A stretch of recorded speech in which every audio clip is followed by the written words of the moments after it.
The popularity of game genres rises and falls. What initially starts out as innovative and engaging quickly turns into oversaturated and played out, and all of that can happen in the span of just a couple of years. Developers cling to the past and try and reinvent the future, and in most cases, it doesn't work. But one genre that's been humming along since the early 90s is set for a huge second golden age. My name is Kodiak, this is Legacy Gaming, and today we'll explore MMORPGs, the genre I believe is about to experience a huge renaissance.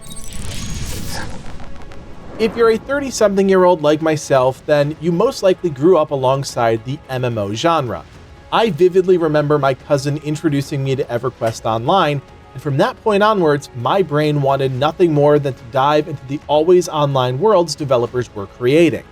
Now fast forward 20 plus years later, and that desire to recapture the excitement I first felt in my cousin's room still burns within me, and I'd argue that there are a lot of players just like me that are longing for the second coming of MMORPGs. There's a lot of reasons why I think the second golden age is almost upon us, and for the next few minutes, I'm going to try and lay out all of that for you. It's a discussion, and while I've played a ton of MMOs in my day, there's no doubt a few of you out there have even more experience, so feel free to jump into the comments at any point and share your thoughts. I honestly love when our community takes the time to really crack into an issue, so don't be afraid to speak your mind.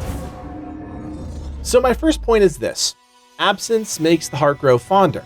The further removed we are from the original golden age of MMORPGs, the more we want a resurgence. I think the clearest example of this is the absolute dominance games like WoW Classic have had on the genre. It's not that the game is doing anything radically different, but it's tapping into a time and place where we all felt immersed in our games. You could say the same thing about RuneScape, a game that still pulls in hundreds of thousands of players a month, even though the game is decades old. With that in mind, you might be able to draw the conclusion that MMORPG players just want what's familiar to them. They're trying to capture the lightning in a bottle effect from 20 years ago, and while I'd agree with you, we also have to recognize that new MMORPGs have managed to generate just as much hype, but what happens after launch is often a disaster. To understand that, you just need to look at games like Diablo 4, which is currently Blizzard's fastest-selling game of all time.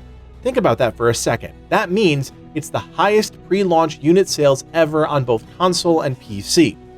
Everyone knows the name Diablo. The franchise has incredible name ID, arguably the most valuable thing in this case. However, the decline of the game post-launch is almost as impressive as the energy beforehand. There's a great video by a small YouTube channel called Comeback Kids that I highly recommend you check out if you want a full breakdown of just what happened after Diablo 4's launch. It's a great look at all the decisions that happened or didn't happen in some cases that caused a mass exodus of players. All that being said though, my point still stands. The appetite for a huge new MMORPG in almost any form, be it a top-down or third-person game, is there. My second point has more to do with the gaming landscape than anything else. 2023 was an absolute banger year, and we're working on a video right now that really helps highlight just how incredible this year has been for gaming. But that's not exactly repeatable, and 2024 and beyond, at least right now at the time of making this video, looks lackluster. Sure, there are some cool games on the horizon, that will always be the case, but most years there are a handful of games you know are going to resonate more broadly. I'm talking about the Cyberpunks or Starfields of the world. Hundreds of thousands, sometimes millions of concurrent players all flood to these games upon release in a fervor that's just not replicated with every other title. 2024 by comparison is a scarce year, and if you don't believe me, just go check out our video where we cover close to 24 games slated for release sometime next year.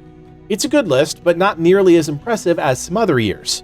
Major developers are either in planning or deep development of other games we just don't know about, and in that vacuum creates the perfect opportunity for a new or completely revamped MMORPG to swoop in and steal the spotlight. Granted, that is a finite window of opportunity because, as we know, new games are always in development, so these teams have to strike while the iron is hot, and that's almost impossible to do with a genre that requires so much time and resources to develop, but still, the opportunity is there.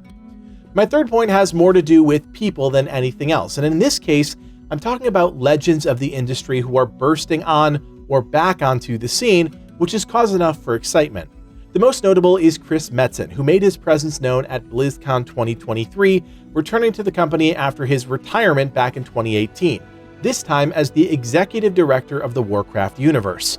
Metzen's impact on Blizzard cannot be understated, and while a simple Google search will tell you all you need to know about his history, it's his future I'm more interested in. He's charged with leading Warcraft forward, and that is a huge undertaking, especially for World of Warcraft, which is coming up on 20 years since its launch, but we will talk about that in a little bit. There's also Greg Street, aka Ghostcrawler, who was the lead system designer for World of Warcraft from 2008 to 2013, arguably when the game was at the peak of its popularity. Greg was instrumental in developing systems that players are still enjoying today. Greg moved from Blizzard to Riot Games, where he ended his tenure working on a still-to-be-announced MMORPG. We'll talk about this game more in the future, but I do think it's going to be huge given the massive world building that's going on at Riot. What I think is most interesting is Ghostcrawler's recent announcement that he's formed a new studio called Fantastic Pixel Castle, recruited industry veterans that have extensive experience with massive AAA titles, and is planning on launching a new MMORPG, codename Project Ghost. While announcing a new MMO and launching a new MMO are wildly different things, Greg made it clear in the project's announcement video that the game will be rolled out to the community early, as he, and by extension the team, believe that a community-developed experience is going to result in a stronger game. Long story short, this is a project to watch.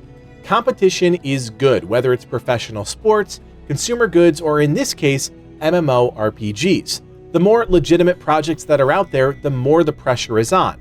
On the developer side, you hope that more competition means going that extra mile during the development process, creating that one layer deeper that keeps players engaged. On the player side, competition means making a choice, or multiple choices if you have the time and money. The best games rise to the top, and if they continue to grow and adapt to the changing needs of the player base, they succeed. My final point as we lay out the case for what's to come is simply this. People are still playing MMORPGs in droves, and while specific data about the biggest games are closely held secrets, there's enough information out there to know the genre is still wildly popular. Looking at the most transparent source of data we have, SteamDB, we can see a few mid-tier MMOs still performing well. Lost Ark sees about 45 to 55,000 concurrent players throughout the day. New World sees anywhere from 30 to 45,000 concurrent players. Path of Exile has roughly 14 to 27,000 concurrent players on any given day, and this list doesn't account for some of the biggest games in the MMO space, including World of Warcraft, Final Fantasy XIV, and old-school RuneScape. But the issue with these games is that they're established, and in many cases, played out. For better or worse, players want that shiny new object, and a new expansion or DLC just doesn't have the same power as a new IP or a complete reset of an existing experience. This is the foundation for why I think a second golden age of MMORPGs is coming. The lack of releases has made players hungry for something new and fully immersive. There's little in the way of real crossover competition from other games and genres. Industry legends have burst back onto the scene with bold intentions, and MMOs are still wildly popular, with millions of players engaging with the genre every day. The table is set for something massive, but before we get to what's coming, we have to look at the current transformation of the genre and the development happening with MMOs that are popular right now. MMORPGs, for better or worse, haven't disappeared. In fact, they continue to rumble on, doing everything they can to hold onto their existing communities while attempting, often in vain, to bring in new players. I wanted to quickly run down the most popular games and some of the latest enhancements in each of those games, whether that be a recent patch, upcoming DLC, or something else entirely. I would imagine that I, like most of you, have dipped in and out of a number of MMOs throughout the past couple of years, attempting to find some sense of satisfaction. Don't lie, we've all been there. That being said, there are some changes happening to the genre's biggest games, so let's just take a quick look. Arguably the game with the most set in motion right now, World of Warcraft just revealed the World Soul Saga, a brand new set of 3 upcoming DLCs that will continue the story of Azeroth set in motion almost 20 years ago. The first DLC, The War Within, will take players to the center of Azeroth, and after his years of absence, Anduin Wrynn is back as a central pillar once again. As I mentioned before, Chris Metzen, now executive director of the Warcraft universe, has near complete control over the direction the game takes from here, and in lockstep with some of the new systems revealed, such as delves, small group, world content that can reward endgame gear. Yeah, there's a lot going on here. Another game that continues to add content as it tries to maintain its foothold in the genre is New World. The game recently saw a small resurgence in players thanks to a new DLC called Rise of the Angry Earth, which introduced a new storyline, bumped up the level and gear score cap, introduced a new weapon and gear rarity tier, and most notably, introduced mounts. I'll be honest, the game has continued to surprise me with its heads-down approach to pumping out content. Mounts, although reportedly not implemented well, is still a monumental change for the game, and if Amazon continues to invest money into the project, who knows where New World will be in a few years. The one game on this list I have no experience in is one that has been steadily dropping new content since its debut in 2014, Elder Scrolls Online. The game's latest chapter, Necrom, released this past summer and introduced the Arcanist, added 2 new companions to your cause, and advanced the Shadow over Morrowind saga. More recently, the game introduced the Endless Archive free update, which introduced a wave survival type event that players can take on solo or with a group, rewarding collectibles, achievements, and new class set items. The game has shown absolutely no signs of slowing down, and while numbers on Steam aren't that impressive, you have to remember the game also has a healthy fanbase on both PlayStation and Xbox consoles. And we couldn't forget about Final Fantasy XIV, which continues to forge ahead after the success of Endwalker. As that storyline concludes, another begins, and in the recently revealed expansion, Dawn Trail, players will head to Turl, the New World and the birthplace of blue magic. The developers have revealed that 3 new jobs will be introduced in the expansion, which includes the Viper, a new damage-dealing class already revealed. There's a lot more coming to the game, but as expected, the Japanese-based developers are waiting for their major FanFest event in January 2024 to reveal more. These games are continuing to pour thousands of hours of development time into their worlds, and these are just 4 examples throughout the genre that continues to try and innovate and excite. And just for fun, let's do a quick poll here. If you're still playing any of these games, drop a comment down below. I'm curious to see who's still diving in years later. The truth is, this is all the norm, the status quo, if you will. And if we are to usher in a second golden age of MMORPGs, something big, and I mean really big, needs to happen. As we've discussed, the board is set, the pieces strategically placed in the right positions, but in order for the genre to come roaring back, you need the right game, and I think one or a combination of a few upcoming games deployed around the same time might just be the final piece to the formula. That being said, there are a number of issues that have absolutely dogged the genre for some time, and all of the games we're about to talk about will have to combat these things. For starters, going into a game cold with no world building done at any point pre-launch is a huge blunder, one that has seen the demise of a number of games. Add on to that a lackluster world, which is the other side of that coin. You're creating a massive sandbox, and for the most part, the world is your oyster, so make it interesting. Upcoming games will also need to strategically navigate how to monetize. Is the era of the paid subscription over, or would players be willing to pay so long as they're not laden with in-game stores, battle passes, and other tropes that have worn our patience paper thin? Of course, there's also the dreaded patch cycle, which isn't just a content problem, but a logistical and resource-intensive one as well. Do you speed up the launch of new content but thin out the offering, or do you extend the window of time between major updates and really make them meaningful? And of course, there's always the issue ever present in the genre of player behavior.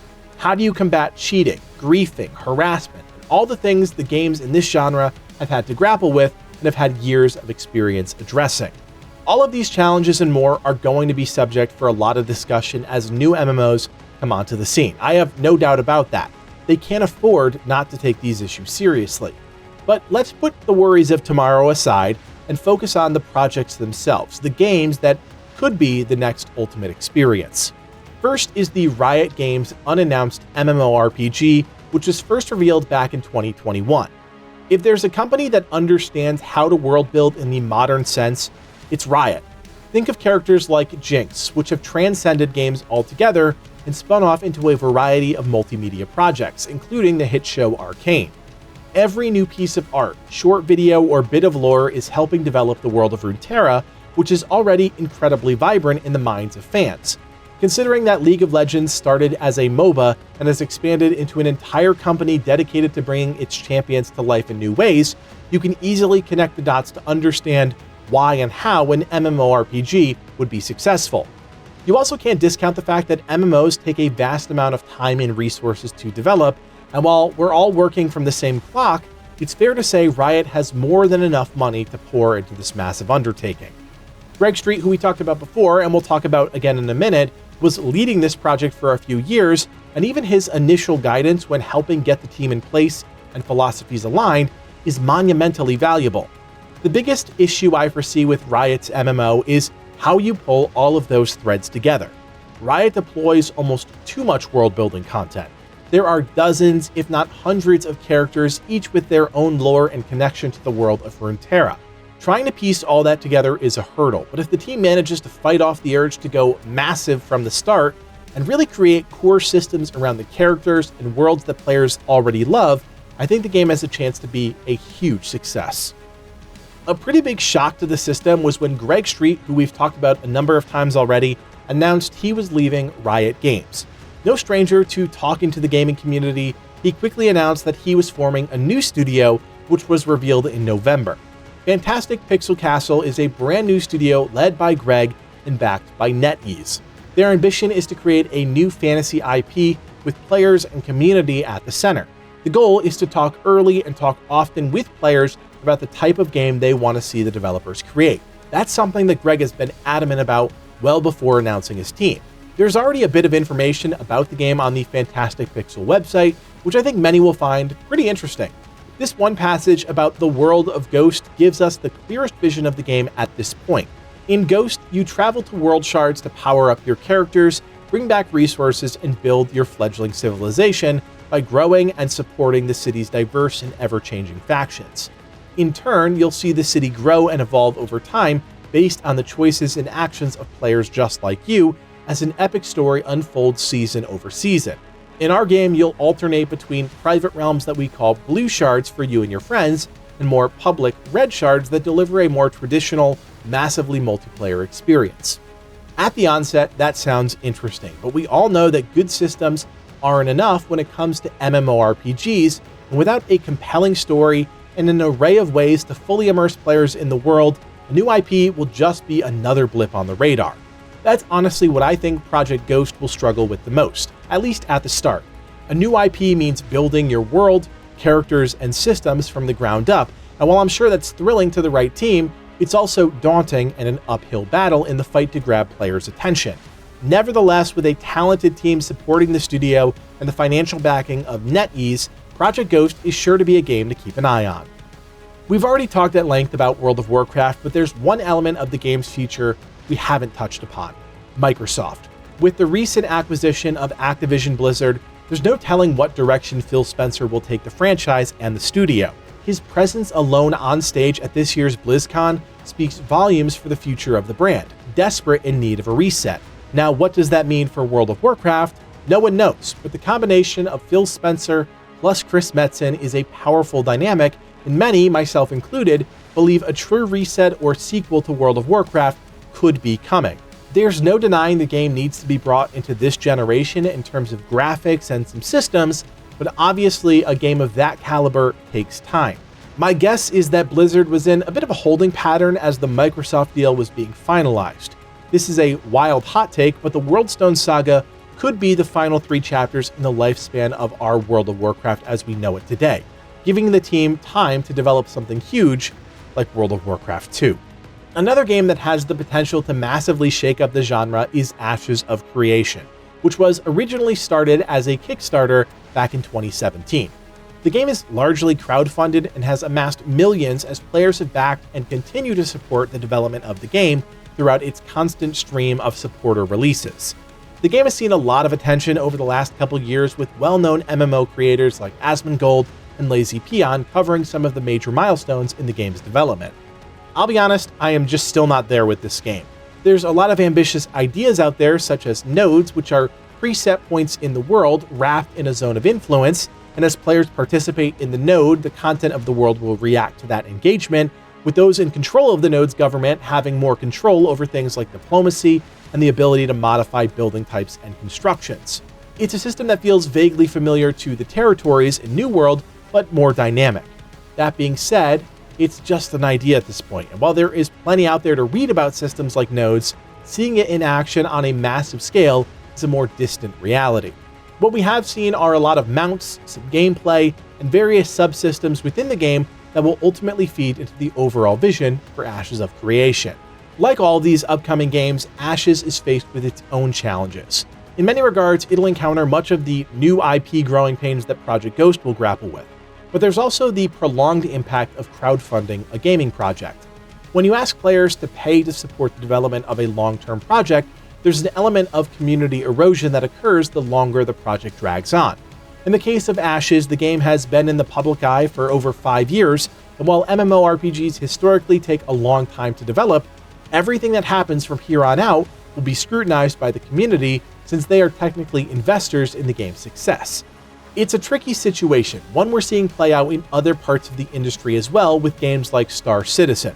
So how Ashes manages to navigate those waters, only time will tell, but the developers recently revealed that Alpha 2 would be coming in early 2024, and that they're also stopping all pre-launch packs, so things are trending in the right direction. I wanted to end by highlighting some of the Eastern MMORPGs that are also coming down the pike, and while I haven't really cracked into them, that's because they're just not real and tangible for a lot of us outside of South Korea. There's no denying it, games like Genshin Impact and Lost Ark have helped bridge the gap between Eastern-style MMOs and a Western audience. Those types of games did have a foothold in the West before, but it feels like now more than ever, they're becoming mainstream. 3 games, Blue Protocol, ArcAge 2, and Throne and Liberty, are titles I think are worth keeping an eye on. Each presents different ideas, but they take concepts of fantasy and high fantasy and package them in a way that many Western players will gravitate to. Games like Blue Protocol are set to feature dynamic action combat, deep character customization, and is free to play, which has its own pros and cons, as we all know.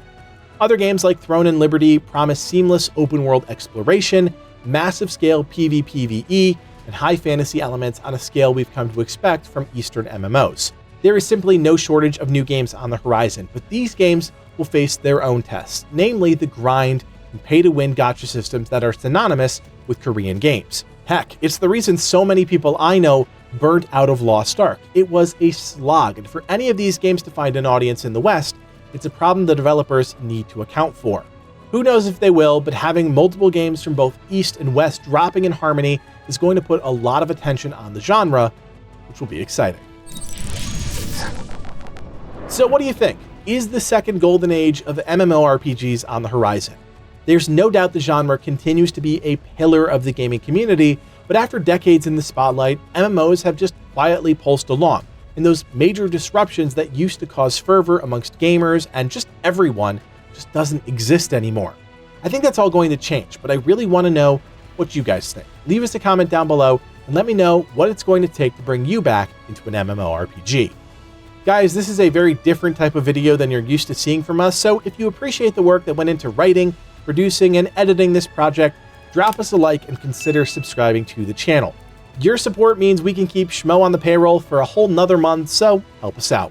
Of course, you can always join us on Discord if you want to take part in daily giveaways, or just talk to the team about new and upcoming games. That link, as always, is below. My name is Kodiak, and from everyone here at Legacy Gaming, thanks for watching, and play on.